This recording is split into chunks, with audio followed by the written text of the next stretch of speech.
नमस्कार, आपके साथ मैं हूं सुचेता कुकरेती। आप देख रहे हैं वो शो जिसमें हर खबर पर माइक ऑन होता है। माइक ऑन है इस शो में आपसे जुड़ी बड़ी खबरों पर मैं माइक ऑन करती हूं, अपने मेहमानों के माइक ऑन करती हूं, इसीलिए क्योंकि मैं जानती हूं कि इस खबर पर आप विमर्श सुनना चाहते हैं। आज सबसे पहले जिस खबर पर मैं माइक ऑन कर रही हूं, संविधान दिवस का मौका था, लेकिन नाम संविधान का है, लेकिन एसआईआर पर संग्राम आज पूरे दिन देखने को मिला। आज सबसे पहले इसी खबर पर माइक ऑन कर रही हूं क्योंकि संविधान दिवस की तस्वीरें देश की संसद से आई, तो वहीं दूसरी तरफ बंगाल में दीदी की तस्वीरें आई, लेकिन संविधान के नाम पर एसआईआर का शोर सुनाई दिया। क्या एसआईआर संविधान के खिलाफ है? आज आप लोगों से पूछ रही हूं क्योंकि इसी मुद्दे की गूंज रही बंगाल से। आज इस खबर पर माइक ऑन कर रही हूं। इसी के साथ साथ जिस दूसरी खबर पर मैं माइक ऑन कर रही हूं, देश हिला दूंगी वाली धमकी भी बंगाल से आई है। ममता बनर्जी सड़कों पर उतर आई हैं और कह रही हैं अगर एक भी वोट कटा तो मैं देश हिला दूंगी। अब इस धमकी का मतलब क्या है? संवैधानिक पद पर बैठी एक मुख्यमंत्री क्या देश हिलाने की धमकी देंगी? आज इस पर भी माइक ऑन कर रही हूं क्योंकि यह धमकी डराने वाली है और यह धमकी कई सवाल खड़े करती है, इसीलिए आज इस खबर पर माइक ऑन कर रही हूं। वहीं तीसरी खबर जिस पर आज माइक ऑन हो रहा है, बंगाल में चुनाव है और क्या इसी वजह से बाबरी फैक्टर की गूंज बार बार है। अब तो पोस्टर लगा दिए गए हैं बाबरी मस्जिद बनाने के लिए, तारीख तय कर दी गई है, जमीन लेने की बात हो रही है और धमकी भी दी जा रही है कि कोई अगर आड़े हाथ अगर किसी ने इस मुद्दे पर हंगामा किया, कोई सवाल किया तो आहुति दे दी जाएगी। क्या ये सब कुछ बंगाल में चुनाव से पहले हिंदू मुसलमान का तनाव कराएगा? आज माइक ऑन कर रही हूं इस खबर पर और इसी को लेकर अपने सारे मेहमानों के पास भी जाऊंगी, लेकिन सबसे पहले आपको वो तस्वीर दिखा देती हूं। वो तस्वीर जो कि आज देश की संसद भवन से आई है। देश के संसद भवन से जो तस्वीरें आई, आज सबसे पहले उनको देखिए। मौका संविधान दिवस का था और इस मौके पर संसद भवन के सेंट्रल हॉल में राष्ट्रपति, प्रधानमंत्री, लोकसभा और राज्यसभा के अध्यक्ष, दोनों सदनों के नेता पहुंचे थे। ये सब यहां आज संविधान दिवस के मौके पर पहुंचे और राष्ट्रपति ने इस मौके पर संसद के दोनों सदनों को संबोधित भी किया और संविधान की प्रस्तावना पढ़कर सभी को शपथ भी दिलाई है। तो सबसे पहले ये तस्वीरें देखिए और देखिए कि संविधान की शपथ आज कैसे संसद के सेंट्रल हॉल में गूंजी।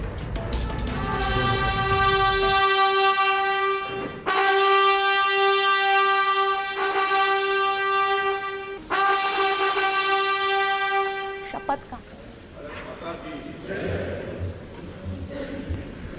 न्याय की भावना पर आधारित भारतीय न्याय संहिता, भारतीय नागरिक सुरक्षा संहिता और भारतीय साक्ष्य अधिनियम को लागू किया गया है। हम भारत के लोग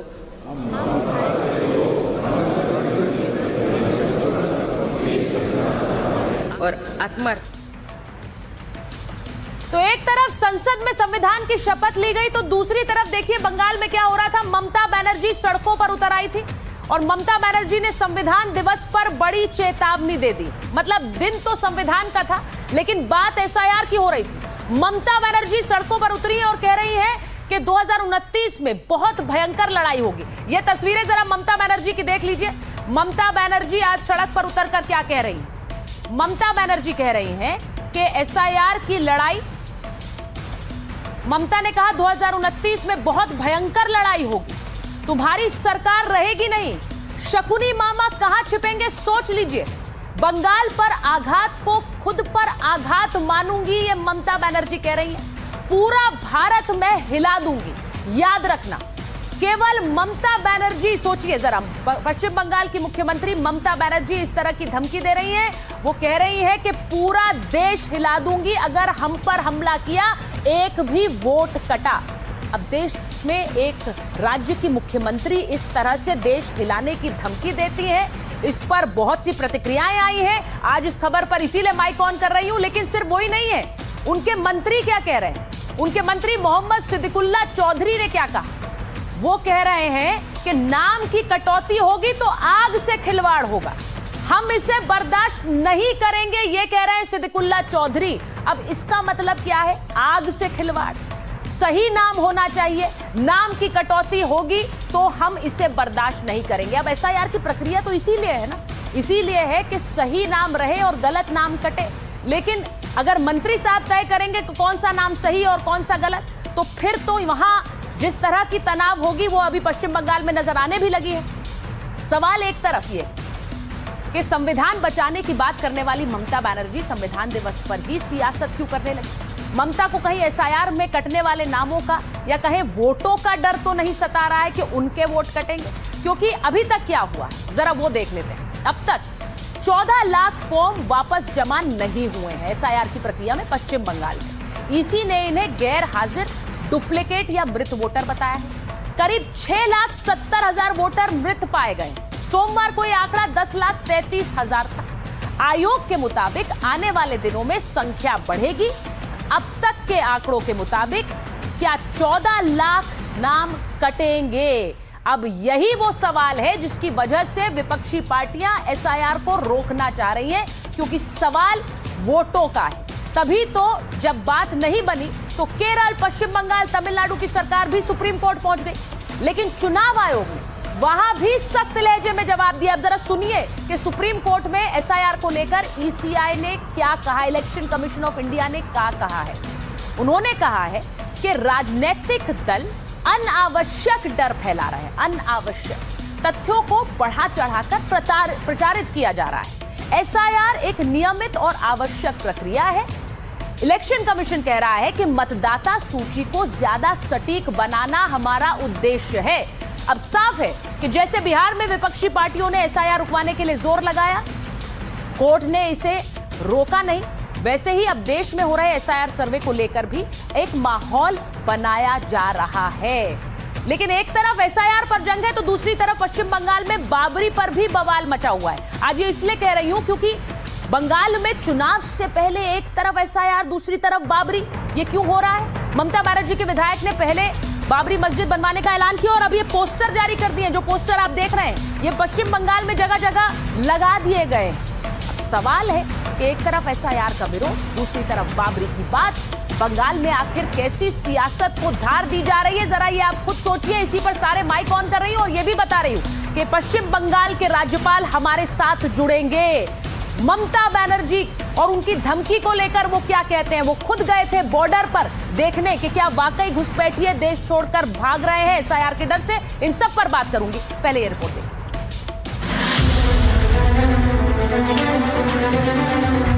হিন্দু মুসলমানের ব্যাপার নয়, এটা নাগরিকত্বের ব্যাপার। আমরা সবাই এক, এটা মাথায় রাখতে হবে। এবং যেভাবে গণতন্ত্রকে ধুলিয়ে করা হচ্ছে এবং যারা এটাকে নিয়ে রাজনীতি করছে সেটা আমাদের দেশের পক্ষে লজ্জা। संविधान दिवस के मौके पर दिया हुआ ममता बनर्जी का ये बयान एसआईआर पर जंग का चैप्टर 2 था। इससे पहले ममता बनर्जी वोट कटने पर देश हिलाने की बात कह चुकी। 2029 বড়ই ভয়ঙ্কর, তোমাদের সরকার থাকবে না।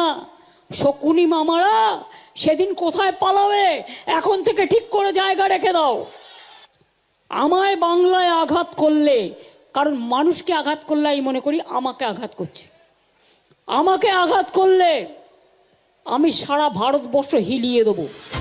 एसआईआर के खिलाफ जंग का दायरा सिर्फ बंगाल तक सीमित नहीं। 2026 से 27 के बीच के 12 राज्यों में चुनाव है। इसीलिए ममता बनर्जी के साथ कांग्रेस और समाजवादी पार्टी जैसे दल भी आवाज मिला रहे हैं। राहुल गांधी ने जो आवाज उठाई थी, ममता जी ने साथ दिया था।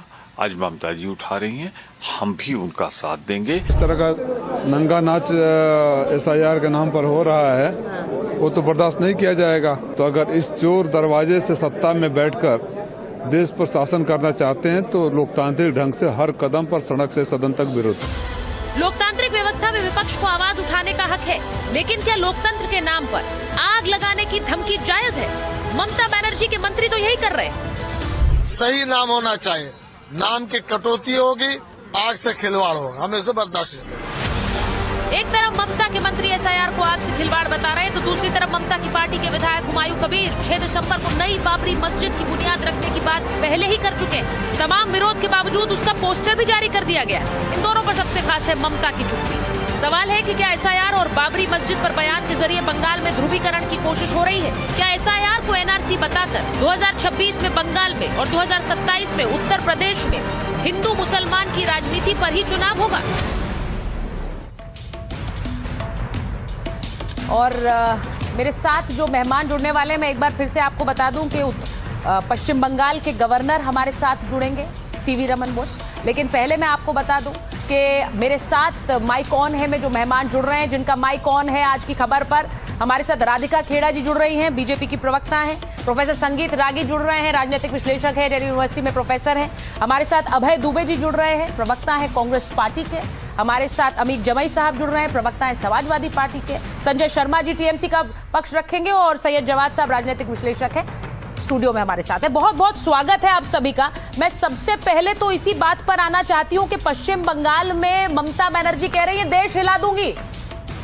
अब राधिका जी अभी आई नहीं है स्टूडियो में, लेकिन मैं उनसे शुरुआत करती। लेकिन मैं संजय जी जरा बताइए, आपकी अब वो पश्चिम बंगाल की मुख्यमंत्री हैं, कह रही है एक भी नाम कटा तो मैं देश हिला दूंगी। क्या ये धमकी जायज है? क्या ये धमकी ठीक है? मैं मानती हूँ वो वोटर के लिए कह रही हैं, वो ईसीआई की प्रक्रिया पर सवाल उठा रही हैं, चिट्ठी भी लिख रही हैं, लेकिन ये देश हिलाने वाली धमकी क्यों दे रही है? लोकतांत्रिक तरीके से निर्वाचित सरकारों को अपदस्थ करना, उन्हें सत्ता से बेदखल करना तो भाजपा की पुरानी आदत रही है। अभी चुनाव आयोग जो खेला खेल रहा है, सारा देश और दुनिया देख रही है कि चुनाव आयोग पे जो कारगुजारियां हो रही हैं वो बहुत संदिग्ध अवस्था में दिख रही हैं। लोगों को विश्वास नहीं हो रहा है कि हमारा वोट हम जिसे दे रहे हैं उसी को जा रहा है कि नहीं जा रहा है। ऐसी हालत में एसआईआर की प्रक्रिया अपनाई जा रही है। आपने गौर किया होगा, एसआईआर जब से चालू हुआ है, एसआईआर प्रक्रिया जब से चालू की गई है, बहुत सारे बीएलओ की डेथ हो गई है। आज यूपी में एक बीएलओ की डेथ हो गई। उसकी वजह उसके घर वालों ने यही बताया कि वो चुनाव आयोग चुनाव के जो काम आपका ऑडियो थोड़ा खराब हो रहा है संजय जी। संजय जी, आपका प्रेशर में थी और उनके दिन हम भारत के लोग, आज संविधान दिवस के दिन हम भारत के लोग ऐसे चुनाव आयोग की कारगुजारियों को क्यों बर्दाश्त करें, क्यों सहन करें। और दीदी ममता बनर्जी ने क्या गलत कही है? दीदी ममता बनर्जी ने कहा है एक भी जेन्युइन वोटर का नाम यदि वोटर लिस्ट से हटता तो मैं हिला के रख दूंगी। कौन तय करेगा कि जेन्युइन वोटर कौन है? तरीके से निर्वाचित सिंपल सवाल है, ये कौन तय करेगा कि जेन्युइन वोटर कौन है? ये कौन तय करने वाला है? संजय जी का फ्रेम भी फ्रीज हो रहा है, उनको ऑडियो भी क्लियर नहीं है। मैं वापस आ रही हूँ। सरकार का विरोध करेगी? नहीं संजय जी, मुझे ये पूछना है कि कौन तय करता है कि जेन्युइन वोटर कौन है? आपने चुनाव आयोग को चिट्ठी लिखी, मुझे लगता है बिल्कुल सही है। नहीं संजय जी, मुझे लगता है बिल्कुल सही है। जब आप चुनाव आयोग को चिट्ठी लिखते हैं, आप अपनी आपत्ति दर्ज कराते हैं, बिल्कुल करनी चाहिए सर। आपको अगर ये आशंका है कि जेन्युइन वोटर का नाम कटेगा, आप बिल्कुल चिट्ठी लिखिए। लेकिन उसी के साथ जब आप धमकी देते हैं तो बड़ा दुखद होता है कि मुख्यमंत्री बोल रही है मैं देश हिला दूंगी। देश हिलाकर क्या उनका हित सद जाएगा? मेरा तो सवाल है। इस धमकी को मैं आपसे रिक्वेस्ट करूंगा कि इस धमकी को आप उस कॉन्टेक्स्ट में मत देखें। डॉक्टर राम मनोहर लोहिया ने कभी कहा था कि सड़कें यदि खामोश हो गई तो ये संसद आवारा हो जाएगी। आज सड़कों पर यदि जुलूस मिছিল प्रतिवाद नहीं होगा तो भारतीय जनता पार्टी निरंकुश हो जाएगी। इनका अधिनायकवादी जो रवैया है, इनका जो तानाशाहीपूर्ण रवैया है, ये बढ़ता जाएगा। एसआईआर की प्रक्रिया जो है वो बीजेपी के इशारे पर की जा रही है, यही है ना? मुझे कंप्लीट करने दीजिए सर। बहुत सारे और भी मेहमान वेट कर रहे हैं, मैं आती हूँ आपके पास। आपने दीदी को स्टेटमेंट को आज पकड़ा, लेकिन आप भाजपा के नेताओं के बयानों को नहीं देख रही हैं। शुभेंदु अधिकारी किस आधार पर कहते हैं कि 1 करोड़ के नाम कटेंगे?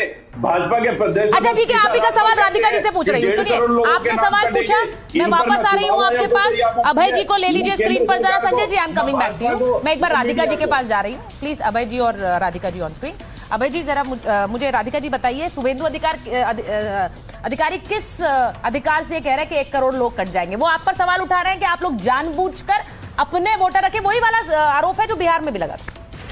इस सबूत से कह रहे हैं कोलकाता की 2 लाख आबादी वाली गुलशन कॉलोनी में बीएलओ को नहीं मिल रहे वोटर। 2 लाख की आबादी है, 20% वोटर नहीं मिल रहे।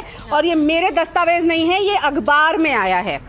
इस कह रहे हैं कि हावड़ा के बंगालपाड़ा में अधिकांश घरों में लटके ताले, 80% बांग्लादेशी घुसपैठी। ये एक और फ्री इंडिपेंडेंट अखबार से ये खबर है। तीसरा, ये मेरे सामने एक राशन कार्ड है। राशन कार्ड जिम्मेदारी है प्रदेश की सरकार की। नाम है Meena Begum, name of father husband KKR knight riders. ऐसे कई हैं, ये तो मैं बस एक सैंपल लेकर आई हूँ क्योंकि कागज कम पड़ जाते और ये सैंपल इतने सारे निकल आते।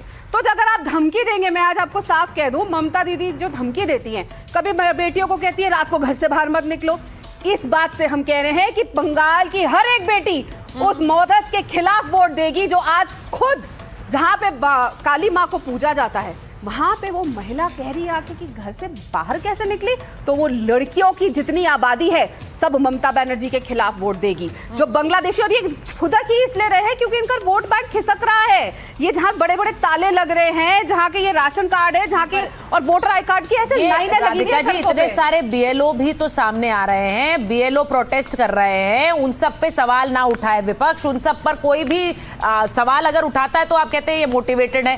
भाई BLO की शिकायत को हम कंसिडर करेंगे कि नहीं करेंगे, या आप नहीं कर रही हैं कंसिडर? बिल्कुल करेंगे। इलेक्शन कमीशन ने खास तौर पे बंगाल में पुलिस को रिक्वेस्ट करी है कि वहां पे सुरक्षा बढ़ाई जाए, क्योंकि दिक्कतें आ रही हैं। ये अभी तक उनको बिहार क्यों आ रही है राधिका? क्योंकि वहां पे रोका जा रहा है। बंगाल, आप ये कह रही है BLO को तकलीफ इसलिए हो रही क्योंकि वहां की सरकारें रोक रही है, का प्रेशर है। आप वहां पे जाके देखिए, अगर आप अपने, मैंने कई YouTube पे और कई लोगों को देखा है जो बंगाल के लोगों के पास जाते हैं, वो डरे हुए हैं, उनसे पूछते हैं कि यहाँ कौन आएगा, नहीं हमसे मत पूछो। इतना खौफ है जब वहां पे किसी को छोड़ा नहीं जाता, किस तरीके से बूथ कैप्चरिंग होती है, किस तरीके से लोगों को मारा जाता है। आप ये कह रहे हैं वो प्रेशर में है, उन पर दबाव बनाया जा रहा है, वो कौन से नाम रखने हैं, कौन से काटने हैं, इसे लेकर सरकार दबाव बना रही है। प्रदेश की मुख्यमंत्री और गृह मंत्री आके कह सकती है मैं जला दूंगी, SIR अनाउंस हुआ, उनके नेताओं ने कहा हम बंगाल जला देंगे, तो ऑब्वियस की बात है प्रेशर तो बनेगा। अभय जी के पास जा रही हूँ। अभय जी, आपने सुना, वो कह रही है कि जो दबाव बनाया जा रहा है वहां की राज्य सरकार बना रही है। ममता बनर्जी कहती है अगर आप 3 साल में करेंगे तो मैं साथ दूंगी, अगर आप ऐसे करेंगे तो मैं साथ नहीं दूंगी, मैं देश हिला दूंगी। ये सही है?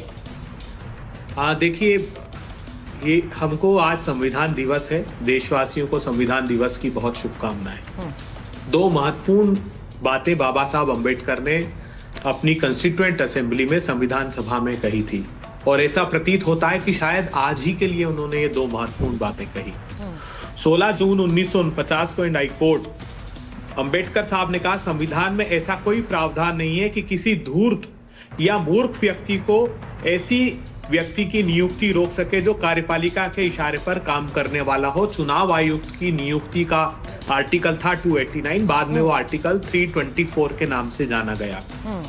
दूसरी महत्वपूर्ण बात कही कि उन्होंने कहा कि ऐसा नहीं है कि ये देश पहले परतंत्र नहीं था, हमने आजादी हासिल की है, और भविष्य के भारत के लिए मेरी चिंता है कि हम फिर गुलाम हो सकते हैं अगर कोई ऐसा नेतृत्व इस देश में आ जाए जो देश से ऊपर धर्म को रखे, अगर ऐसा कोई नेतृत्व आ जाए जो देश की जनता की अपेक्षा मुट्ठी भर लोगों के लिए काम करे, और ऐसा कोई नेतृत्व आ जाए जिसके चरणों में हम संवैधानिक संस्थाओं की स्वतंत्रता रख दें, तो फिर हम परतंत्र। मतलब ये तीनों चीजें अभी की सरकार कर रही है, कहने का मतलब ये। एक मिनट, अब बहुत गंभीर बात सुनिए। जो बात शुभेंदु अधिकारी कह रहे हैं वो ज्ञानेश गुप्ता ने, चुनाव आयुक्त ने 12 राजनीतिक दलों के सम्मुख बिहार के SIR के दौरान कही, जब SIR की प्रक्रिया स्टार्ट नहीं हुई। उन्होंने कहा 20% वोट तो कटेंगे ही कटेंगे। क्यों ज्ञानेश जी, ये ज्ञान कहां से मिला आपको? क्योंकि भारतीय जनता पार्टी ये तय करती है कि कौन से नाम कटेंगे। देखिए अभय जी, मैं आपसे ये पूछूंगी इसलिए क्योंकि बिहार के चुनाव में आप लोगों ने SIR वोट चोरी ये मुद्दा इतना उठाया। जब ग्राउंड पर हम लोग गए, और मैं आप स्वतंत्र है ये बात इसके विरोध में बोलने के लिए, लेकिन वो SIR का मुद्दा था नहीं ग्राउंड पर। अब अच्छा। इसी वजह से आप बोल सकते हैं कि था, आपको लगता है, लेकिन उसको लेकर क्या आप लोगों की जो जनादेश बिहार की जनता ने दिया उससे तो ऐसा नहीं लगा। और दूसरी बात यह है, अब आप कह रहे हैं कि धर्म को ऊपर रखती है ये सरकार। यहां पर इस ऐसे समय में एक बाबरी बनाने की बात हो रही है, देश को हिलाने की बात हो रही है। मंत्री साहब कह रहे हैं पश्चिम बंगाल के, और वो बयान मैंने अभी चलाया भी, जिसमें वो कह रहे हैं कि अगर वोटर एक भी कटेगा तो हम बर्दाश्त नहीं करेंगे। वो भी वही भाषा कह रहे हैं, हम हिला देंगे। उन सभाओं के जो वीडियोस आते हैं, मुझे नहीं समझ आता। एक बार मैं जवाब साहब के पास जाऊंगी। अभय जी एक मिनट 10 सेकंड। अब आपने इतने गंभीर आरोप लगाए तो सुनिए, आपके चैनल ने साहस नहीं किया, बाकी सारे चैनलों ने साहस किया दिखाने का। क्या? बिहार में जाकर के, क्या? कि कैसे जो लोग जिंदा हैं उनको मरा हुआ बता दिया। कैसे गिरिराज सिंह का भतीजा और पूरा गांव जो जिनके श्राद्ध अटेंड करके आए वो एसआईआर की लिस्ट में नाम जोड़ दिया चुनाव आयोग ने। आपने साहस नहीं किया। अभय जी ये आप कैसे अज्यूम कर रहे हैं? ये आप कैसे अज्यूम कर रहे हैं? मैं ये नहीं कहती हूं कि एसआईआर की प्रक्रिया में गलतियां नहीं हुई हैं, बिल्कुल हुई है। और ये मत कहिए, हमने ये दिखाया भी है। लेकिन सुनिए, बात सीधी है कि ये प्रक्रिया होनी चाहिए कि नहीं होनी चाहिए, फर्जी वोटर हटना चाहिए कि नहीं हटना चाहिए। आप इन प्रिंसिपल इससे सहमत है कि नहीं सहमत है? बहस इस बात पर है, क्योंकि जब ये प्रक्रिया होती है आप लोग सवाल उठाते हैं। मैं एक बार प्रधानमंत्री ने आरोप क्या लगाया? मैं अमित जी के पास को बाहर करना है। हाँ। कट्टा की सारा नैरेटिव वही था जो यहाँ नहीं तो घुसपैठिया को बाहर नहीं करना है क्या? नहीं करना? क्या घुसपैठिया को बाहर करना है कि नहीं करना है? कितना किया बताओ बिहार में? हाँ। ज्ञानेश गुप्ता से पूछा, ठीक, मुंह पर ताला लग गया उनके। ठीक है, कितने किए बिहार में बताओ? अब मैं एक बार मोदी जी ने कहा कि घुसपैठियों को बाहर, तो मोदी जी बताइए ना। ठीक है, अब मैं वापस आ रही हूँ राधिका जी, मैं वापस आ रही हूँ। एक बार जरा मैं संगीत रागी जी के पास भी जाऊंगी। प्रोफेसर रागी, वो कह रहे हैं कि घुसपैठिए का डर दिखाते हैं, घुसपैठियों को बाहर नहीं निकालते हैं, सिर्फ प्रक्रिया होती है वोटर काटने की। लेकिन अब ये मामला बहुत गंभीर होता जा रहा है, क्योंकि जो संवैधानिक पदों पर बैठे हैं, अब वहां की मुख्यमंत्री खुद सड़क पर उतर गई हैं। जरा वो तस्वीरें चलाइए, सड़क पर उतर रही हैं, संविधान लहरा रही हैं और कह रही हैं कि कोई नाम नहीं काटने दूंगी। सुचरिता, पश्चिम बंगाल की मुख्यमंत्री जो है वो तानाशाह की तरह काम करती हैं, और चुनाव जिस प्रकार से पश्चिम बंगाल में वामपंथी जीता करते थे, ताकत, गुंडागर्दी, वहसीपना, दरिंदगी, वोट चोरी, जिसे साइंटिफिक रिगिंग कहते हैं, इस सब का प्रयोग करते थे। और बांग्लादेश से आए रेडिकल मुस्लिम घुसपैठिया, इस्लामिस्ट घुसपैठिया, मैं जानबूझ करके कह रहा हूँ, ये इनके लिए राजनीतिक दामाद हो गए हैं। और चूंकि ये राजनीतिक दामाद हैं और ये राजनीतिक दामाद इनके लिए मुफ्त वोट बैंक है, भारत एक बारूद की ढेर पर खड़ा है। ये बांग्लादेशी घुसपैठिए जिहादी इस देश को बर्बाद करना चाहते हैं और ममता बनर्जी उनके साथ खड़ी होती है, कांग्रेस पार्टी उनके साथ खड़ी होती है। आसाम के अंदर कांग्रेस का एक नेता हुआ करता था, देवकांत बरुआ, वो कहता था हम अली और कुली के सहारे शासन करते हैं। ये कुली कौन था? ये बांग्लादेशी मुसलमान ही था। जनरल एसके सिन्हा की रिपोर्ट आई थी तो उन्होंने कहा था except for the lower Brahmaputra valley entire Assam looks like Bangladesh. लेकिन इन लोगों ने बांग्लादेशी मुसलमानों के लिए, कठमुल्लों को बचाने के लिए IMDT एक्ट लाया। उस IMDT एक्ट को सुप्रीम कोर्ट ने खारिज किया। उस खारिज एक्ट में फिर बचाने के लिए कांग्रेसियों ने दुष्कर्म किया। तो कांग्रेसी आज के दिन में वो पुरानी कांग्रेस नहीं है, ये ध्यान रखिएगा। ये इटालियन नेशनल कांग्रेस है। यूरोप का घुसपैठिया नेतृत्व कर रहा है इस कांग्रेस पार्टी का आज के दिन में। पहले तो एहुम से नेतृत्व चलता था, अब कोई और इसका नेतृत्व कर रहा है। प्रोफेसर रागी, आप कांग्रेस पर सवाल उठाए रहे हैं। मैं आपसे गंभीर बात प्रोफेसर रागी और आप देश में जो आज अराजकता की सृष्टि की हुई है, ये आपने की हुई है या किसी और ने की हुई है? आप अभी चैनल में नवीन चावला जैसा दरबारी, अभी सुनिए, कांग्रेस पार्टी इटालियन है या इंडियन है, मैं इस पर अभी बहस नहीं कर रही हूँ। सुनिए मेरी बात। मैं प्रोफेसर आगी बंद नहीं हुआ। कांग्रेस पार्टी पाकिस्तान से फिर क्रिकेट मैच खेलेंगे। बांग्लादेश में हिंदुओं की हत्या का मुद्दा उठाते हैं, बांग्लादेश को क्रिकेट के लिए आमंत्रित कर देते हैं दोगले लोग। बांग्लादेश होने से बचाना है। चीन के चाटुकार, चीन की आरती में इतने व्यस्त। अच्छा ठीक है, मैं एक चीज पूछना चाह रही हूँ प्रोफेसर रागी, आप ये बार बार कहते तो है, लेकिन मेरी समस्या दूसरी है। आम लोग जो ये शो भी देख रहे हैं, ये जो BLO से जुड़ी हुई समस्याएं आ रही हैं, जिसको ममता बनर्जी उठा रही हैं, क्या वो गलत है? क्यों आ रही हैं इस तरह की समस्याएं? क्यों ये प्रोटेस्ट हो रहे हैं? कहीं पर आत्महत्या की खबर आ रही है। ये बिल्कुल गलत है। कैसे है गलत, बताइए ना।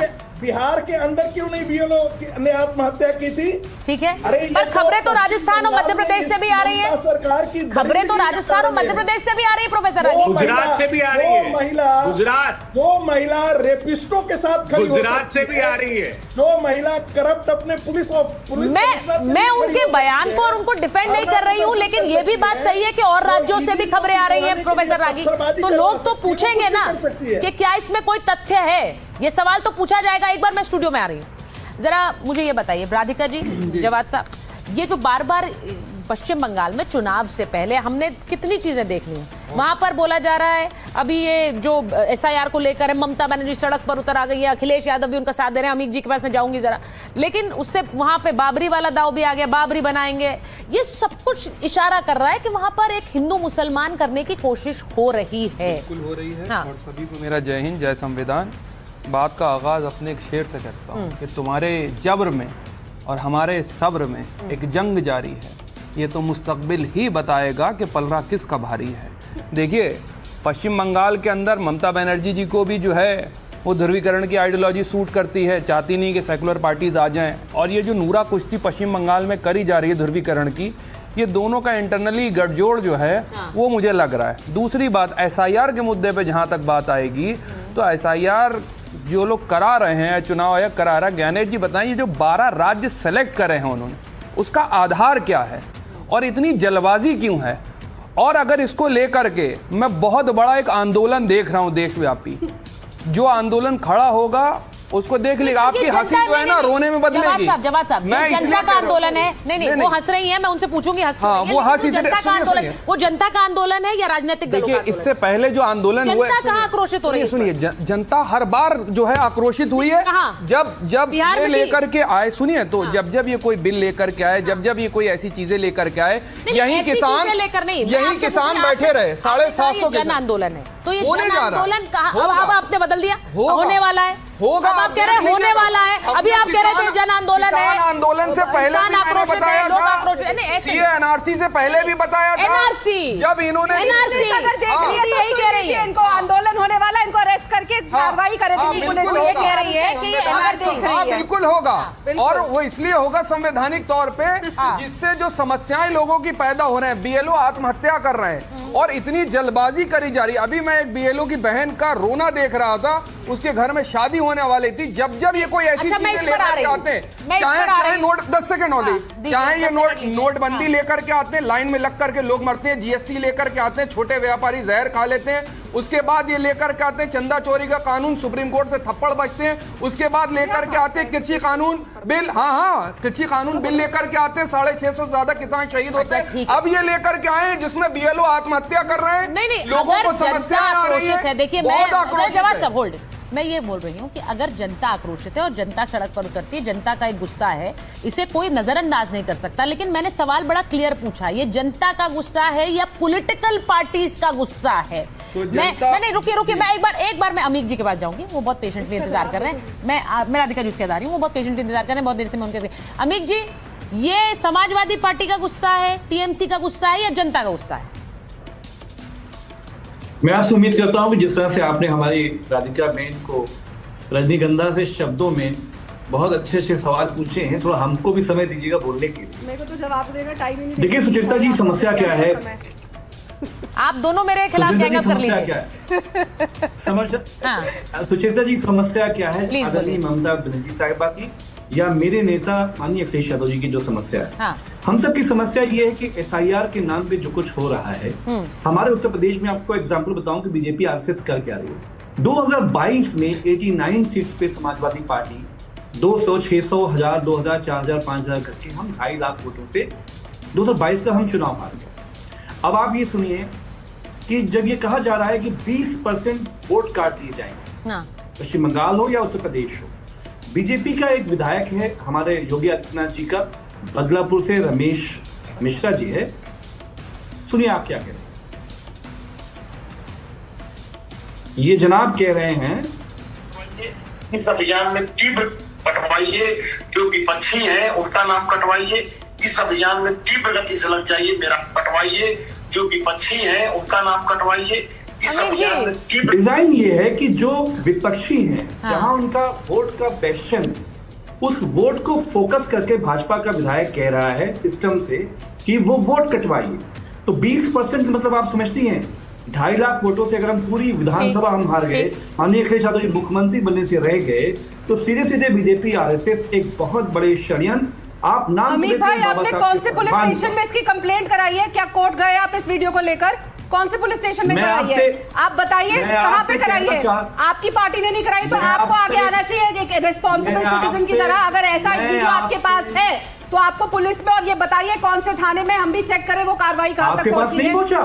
आपकी कहां पे आपने कंप्लेंट करी है? आपकी चोरी पकड़ ली गई। कंप्लेंट की कॉपी आप दिखा दीजिए। चोरी करिए तो चोरी की शिकायत तो आपने कराई होगी।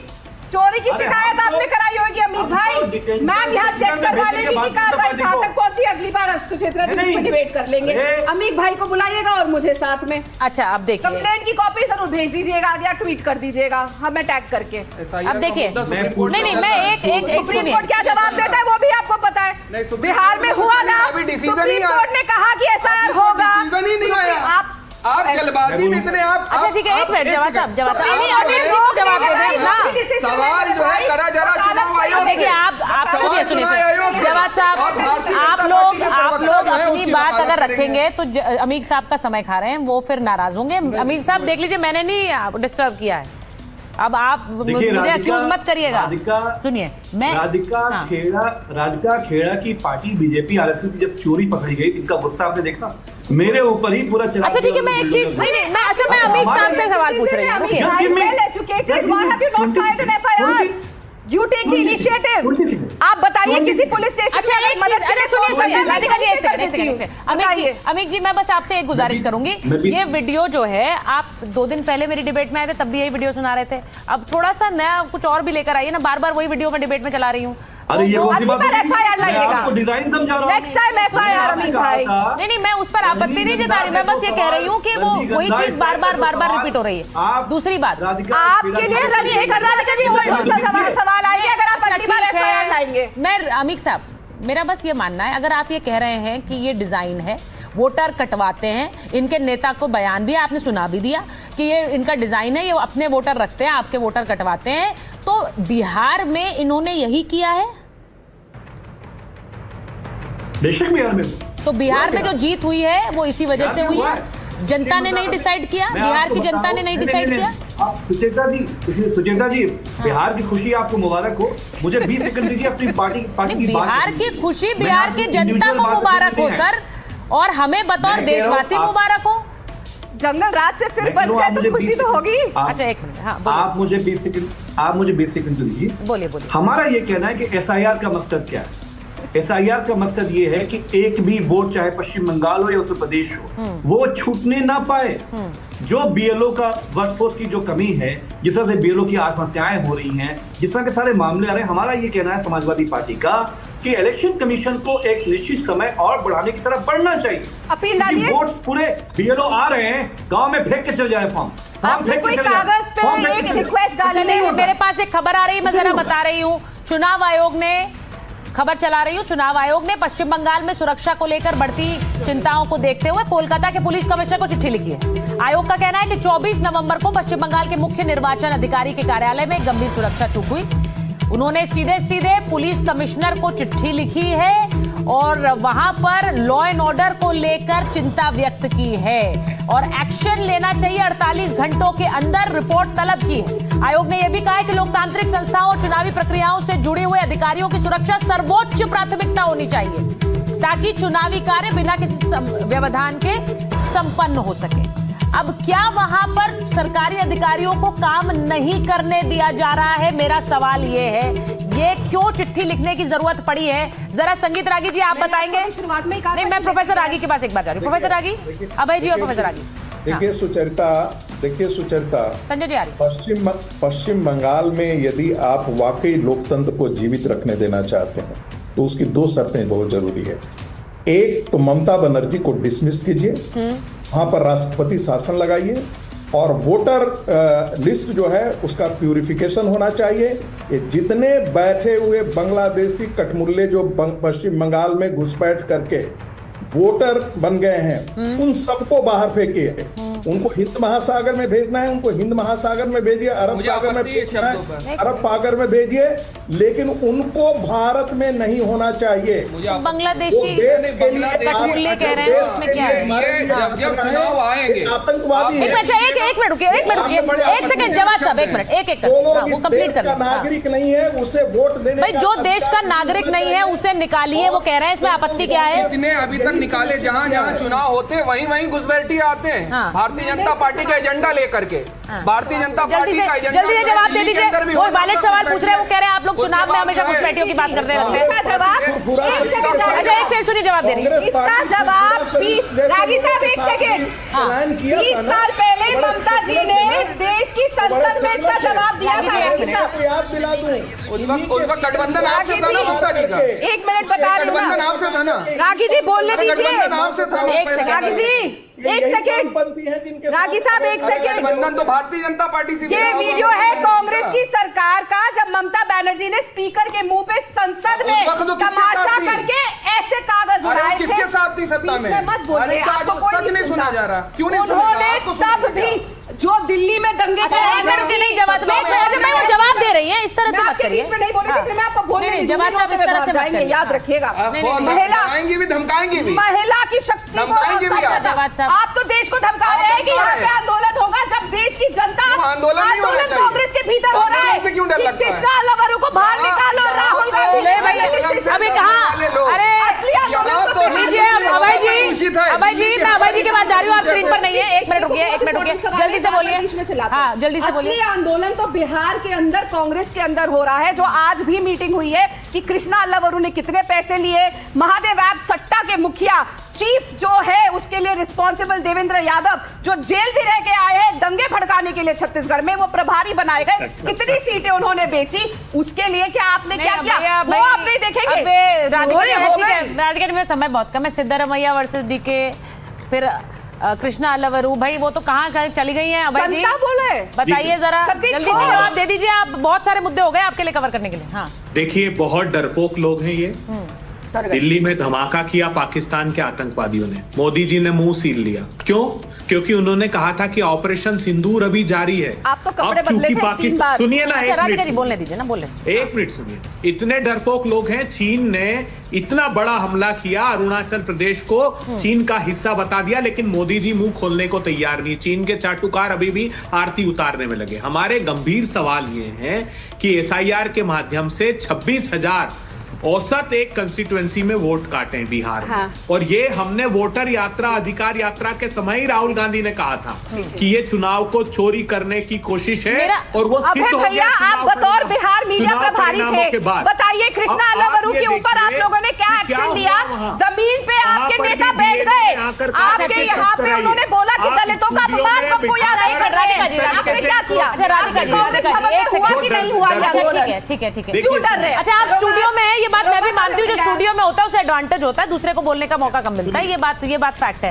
मैं एक बार सुनिए, मैं आप सबसे कह रही हूँ, मैं आपको थोड़ा रोक रही हूँ। मेरे साथ पश्चिम बंगाल के गवर्नर जुड़ रहे हैं, मैं गवर्नर सर के पास एक बार जाना चाह रही हूँ। गवर्नर सर, बहुत बहुत धन्यवाद एनडीटीवी इंडिया पर आने के लिए। पश्चिम बंगाल में जो स्थिति इस वक्त है उस पर बहुत सारे सवाल उठ रहे हैं, खुद ममता बनर्जी बयान दे रही हैं।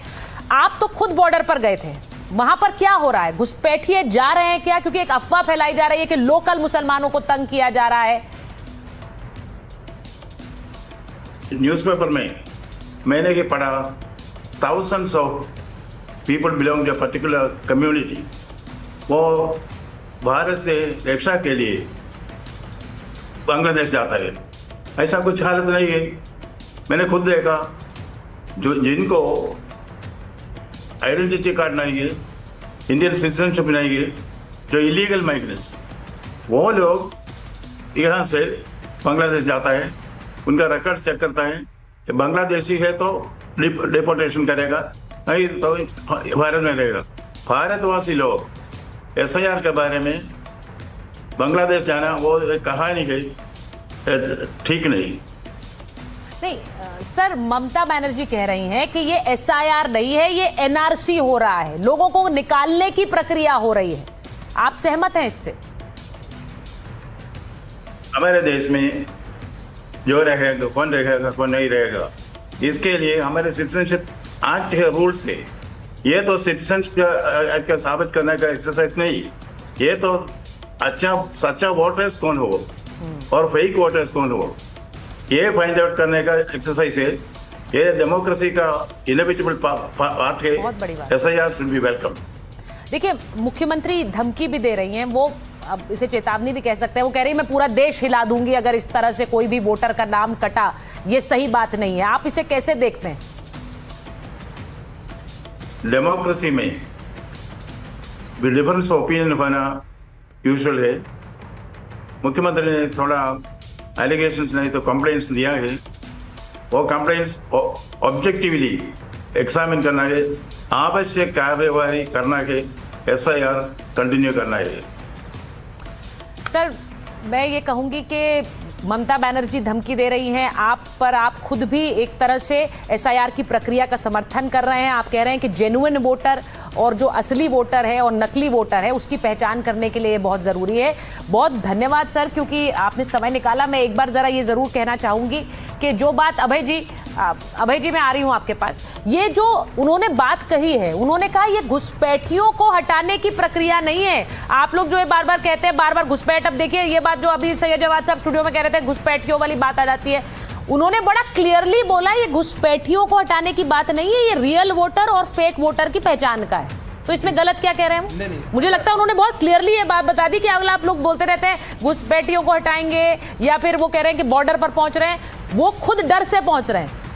तो ये अभी अगर घुसपैठिए यहाँ पर हैं तो वो आए कैसे? उनको रोकने की जिम्मेदारी केंद्र सरकार की। बिल्कुल, और जा रहे हैं, और अगर जा रहे हैं तो उनको पकड़ करके रखिए। चले कैसे चले जा रहे हैं? नहीं देखिए, ये बुरा लगने लगा। ये जिम्मेदारी किसकी है? जिम्मेदारी अच्छा कांग्रेस की। आप क्या कर रहे हैं 11 साल से? ताली और थाली बजा रहे हैं। अच्छा लीजिए, हमको भी इन्होंने घुसपैठिया कह दिया। ये लीजिए, यहाँ हर मुसलमान आपको हर मुसलमान ये गलत है। होना नहीं रही है, ये है असली चेहरा भारतीय जनता पार्टी का। अच्छा ठीक है, अच्छा एक सेकंड वो हम देख रहे हैं। ठीक है, देखिए जो सही है जो गलत है। राधिका जी, मैं बस ये कह रही हूँ कि मुझे लगता है जो पश्चिम बंगाल के एक मिनट पश्चिम बंगाल के गवर्नर ने बड़ा क्लियरली इसको पर्सपेक्टिव में रखा है कि ये असली और नकली वोटर की पहचान है, उसके लिए ये प्रक्रिया जरूरी है, इसका समर्थन करने के लिए। पर उन्होंने ये भी कहा कि जिनको तकलीफ है वो अपनी शिकायत दे रहे हैं, उस पर भी गौर किया जाएगा। तो मुझे लगता है फिर उसमें कोई सवालों की जो गुंजाइश है वो नहीं बचती है। बहुत बहुत धन्यवाद, मेरे पास समय था। बहुत बहुत धन्यवाद आपका।